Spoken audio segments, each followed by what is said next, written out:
Baik, kita lanjutkan dengan social networking ethical issues. Isu-isu seputar social networking dari sisi etika. Di sini yang menjadi sorotan itu adalah isu-isu etika terkait dengan situs sosial networking atau media sosial terkait misalnya cyberbullying. Bully yang dilakukan di cyber. Jadi media sosial ini yang sudah dilakukan. Jadi biasanya di antara anak-anak remaja dan cyber stalking. Ini sebetulnya cyberbullying juga hanya di kalangan orang dewasa. Dan seksual predator ini juga adalah isu yang terkait dengan etika di seputar media sosial. Dan juga ya, suka mengupload materi-materi yang tidak ngepas, tidak pada tempatnya, atau nanti menurut undang-undang tentang ITE, ujaran kebencian atau gambar tidak senonoh, pornografi, pornoaksi, dan sebagainya. Kita lihat di sini yang pertama cyberbullying. Itu adalah kaitan dengan kekerasan, penghinaan, ancaman dari satu orang ke pihak yang lainnya. Di sini minor itu maksudnya adalah pada usia-usia yang masih muda, anak-anak atau remaja, antara satu pihak dengan pihak lain saling berkata-kata yang tidak pantas, ada hinaan, ancaman, dan sebagainya. Itu masuk cyberbullying. Ini demikian menjadi intensifnya kegiatan seperti ini, sehingga kadang-kadang mengakibatkan atau bahkan sudah terjadi, nih ya, jangankan di luar negeri, di Indonesia saja pernah ada kejadian seorang anak bunuh diri gara-gara dia sering dibully, sering diperlakukan tidak pantas oleh kawan-kawannya. Akhirnya mengakhiri hidupnya gara-gara hinaan seperti itu. Tidak tahan nampaknya menerima hinaan-hinaan, yang sesungguhnya hinaan itu bisa jadi dilayangkan melalui media sosial itu. Beberapa kejadian yang bisa ada dalam konteks cyberbullying itu adalah pengiriman informasi-informasi yang sifatnya mengancam di situ. Mengancam keselamatan diri, keluarga, dan sebagainya. Atau juga mengirimkan sejumlah teks, pesan-pesan kepada korban ya, dengan hal-hal yang tidak pantas. Pesan-pesan yang justru hanya memenuhkan memori dari ponsel itu sendiri. Bisa jadi juga mengandung gangguan, ya tentu akan mengganggu memori dari ponsel tersebut kalau dikirimi teks ataupun gambar ataupun apa saja yang bisa mengakibatkan ngehang itu ponsel itu. Dan impersonating victim and sending inappropriate message. Sama seperti tadi ya, mengirimkan berita-berita, pesan-pesan yang tidak sepantasnya, tidak tepat waktu, tidak tepat kemudian beritanya dan sebagainya. Ya kadang-kadang suka ada yang ngirim berita malam-malam, minta tolong, kehabisan uang, atau kecurian di jalan, atau ada kecelakaan yang sifatnya itu sesungguhnya mengandung ancaman, mengandung penipuan, mengandung hal-hal yang akan mencelakakan orang yang ditelepon itu atau yang dihubungi. Yang kalau dijawab itu tentu saja bisa mengakibatkan hal-hal yang tidak diinginkan oleh yang menjawabnya. Pernah terjadi di tempat saya juga, tetangga saya boleh dibilang begitu. Kira-kira jam 2-3 pagi ada yang mengirim pesan kepada beliau. Beliau itu orang nenek yang sudah tua, hidup sendiri di rumahnya, tetapi termasuk orang berada, berpunya. Pada saat itu, tahunya itu setelah paginya, si ibu itu bercerita malam-malam mendatangi sebuah ATM. Kemudian kenapa sampai malam-malam mendatangi sebuah ATM itu? Karena ada yang menyuruhnya, minta tolong kekurangan uang, kemudian minta dikirimi maka dia dituntun supaya sampai datang ke ATM untuk mengirim atau membawa berita untuk mengirim uang, atau juga yang bersangkutan itu membawa uang cash juga itu malam-malam itu. Sampai puluhan juta itu untuk diberikan kepada orang yang nelpon. Tetapi bagusnya itu ternyata tidak bertemu dengan orang yang menyuruhnya itu. Boleh jadi mungkin merasa tidak percaya, masa ada yang mau mendatangi malam-malam ke tempat yang diminta oleh yang bersangkutan. Akhirnya si ibu tadi terselamatkan. Nah, itu adalah bisa jadi terkait dengan persoalan informasi-informasi yang tidak pantas. Hanya kadang-kadang pada jam-jam seperti itu, orang itu tidak terlalu dalam keadaan siap sedia menerima informasi yang seperti itu, langsung terpanikkan gitu ya. Yang main itu bukan rasio tetapi perasaan jam-jam seperti itu. Apalagi seorang ibu. Berikutnya ada cyber stalking ini. Sebetulnya ini sama saja seperti cyberbullying, tetapi ini terjadi antar adult version, antar orang-orang dewasa. Hanya perilakunya tidak jauh beda dengan bullying yang dilakukan oleh pihak-pihak minor tadi ya, kelompok muda.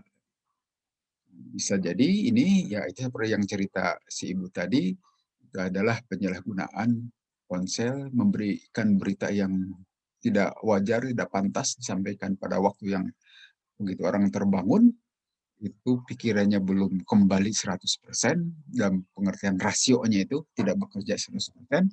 Nah, saat itu perasaan itu yang main. Nah, boleh jadi orang mengetahui kondisi-kondisi seperti itu sehingga disalahgunakan.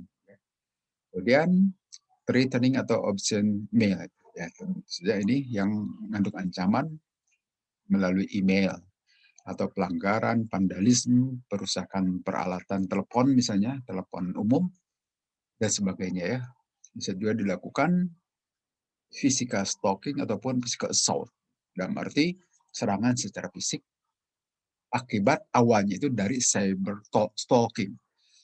Dari pembicaraan, obrolan di HP, obrolan di email dan seterusnya, bisa jadi serangan-serangan secara fisik.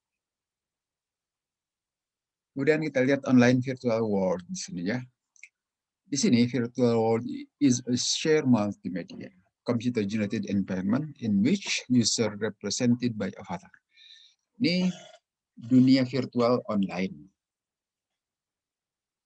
Sekarang banyak di tempat-tempat umum itu dibuat untuk bisa menikmati multimedia, menikmati dunia secara virtual maksudnya.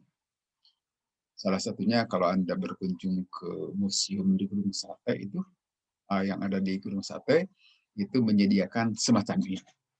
Anda menggunakan peralatan ini seolah-olah masuk ke dunia virtual, bisa melihat berbagai keadaan di dunia luar, seolah-olah Anda sedang melayang-layang, menikmati keindahan dunia yang demikian indah.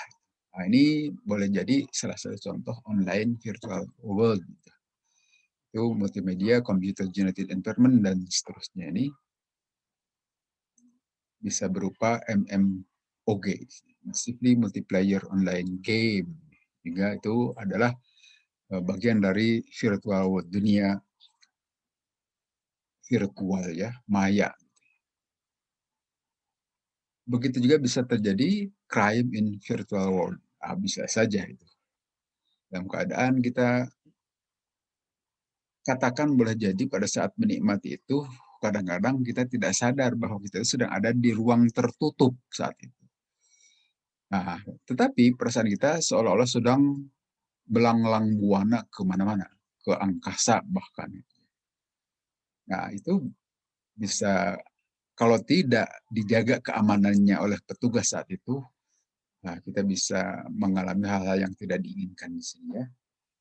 Should law enforcement real or virtual get involved in act that occur in virtual world? Ya, artinya di sini perlu ada pengamanan yang cukup, penegakan hukum, ketentuan bagaimana orang bisa menikmati dunia maya itu, tetapi lingkungannya juga harus terjamin aman. Kan tadi pada saat itu boleh jadi kita terhipnotis gitu, dan menikmati tayangan-tayangan itu, padahal kita tidak kemana-mana, ada di ruang terbatas. Gitu.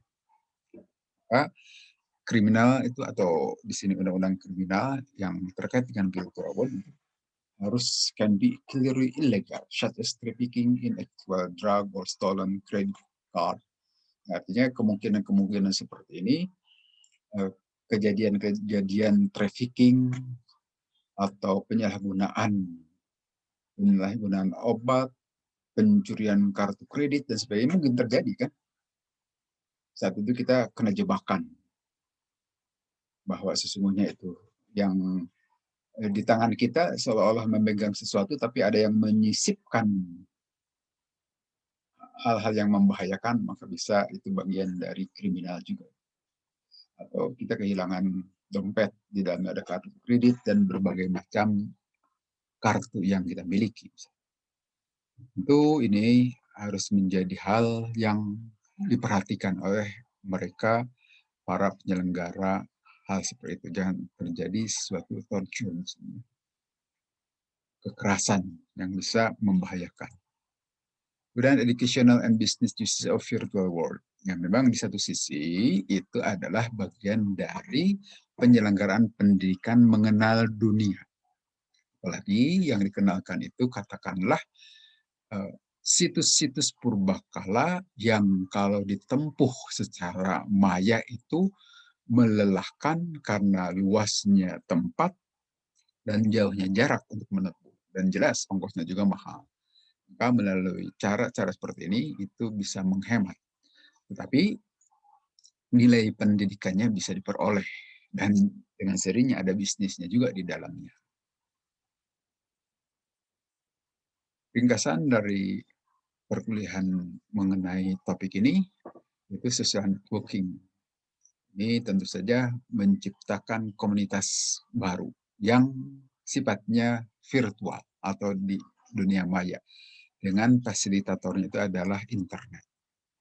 Dan di sini komunitas tadi bisa tergabung tanpa dibatasi oleh waktu, oleh jarak yang terpisah jauh, ataupun perbedaan kultur, perbedaan budaya di antara masing-masing pihak.